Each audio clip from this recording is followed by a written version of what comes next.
Hands వేస్తున్నావు నువ్వు మంచిగా తిప్పుకుంటా ఇట్లా చేతులు తిప్పుకుంటా వేస్తావు. నాకేమో వేస్తే ఇట్లా వచ్చింది.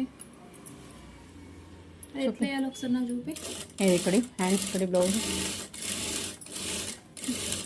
బ్లౌజ్కి హ్యాండ్స్ వేసేటప్పుడు మనం ఖర్చు ఎంత వరకు అయితే పట్టినామో షోల్డర్ దగ్గర కూడా కరెక్ట్గా అంతే లెవెల్ రావాలంటే మనం తిప్పడం రావాలి. అదే అంటున్నా. ఇట్లా క్లాత్ అనేది ఎంత ఖర్చు కుంచుకున్నామో అంతే లెవెల్ రావాలి.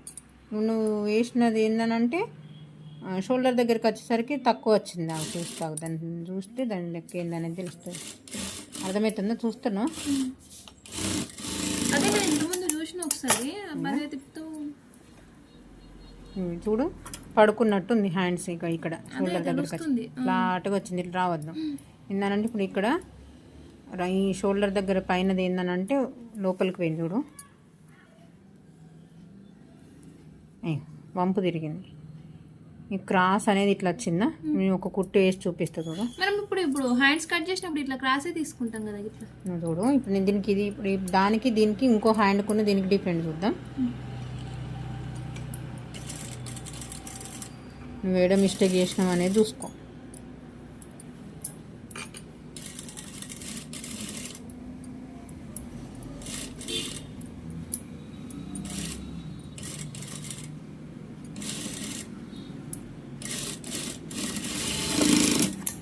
కుట్టు తర్వాత ఇప్పు సేమ్ తీసుకొచ్చేటట్టు.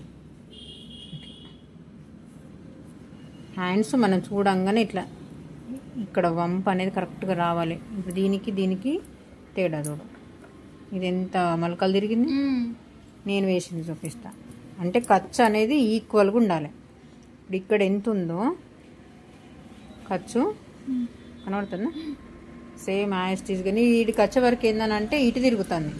నువ్వు ఎట్లా వేస్తున్నావు అంటే ఈ రౌండ్ కాడికి వచ్చేసరికి ఇప్పుడు ఇది ఉంది కదా ఈ పైనకు పోయి ఇది తింపడం రాకనా మరి ఎట్లనో తెలియదు. ఇట్లా పైకి వచ్చి మళ్ళీ సేమ్ ఇడికి వంపు తిరిగే కాడికి వచ్చేసరికి మళ్ళీ కిందికి వస్తుంది. యాస్టీస్గా నువ్వు ఎంత పడుతున్నావు అంత దిగుతుంది. ఇక్కడే మనం ఈ కుట్టు ఎంత ఒక 1 పాయింట్ కుట్టు అటు ఇటు ఉన్నా కానీ ఇది ఎంత లేదన్నా పావు ఇంచు మందం షోల్డర్ దగ్గర షోల్డర్ ఎక్కువ అవుతుంది. దీనికి ఒక పావు కుట్టు మందం, దీనికి ఒక కుట్టు మందం, మొత్తానికి పావు కుట్టు మందం ఎక్స్ట్రా అవుతుంది. షోల్డర్ అనేది పెరుగుతుంది. ఇలా మంచి రౌండ్గా తిరగాలి. పట్టేసినట్టు ఉండద్దు అన్నట్టు. కనబడుతుందా ఇట్లా. అర్థమైందా? డౌట్ క్లియరా?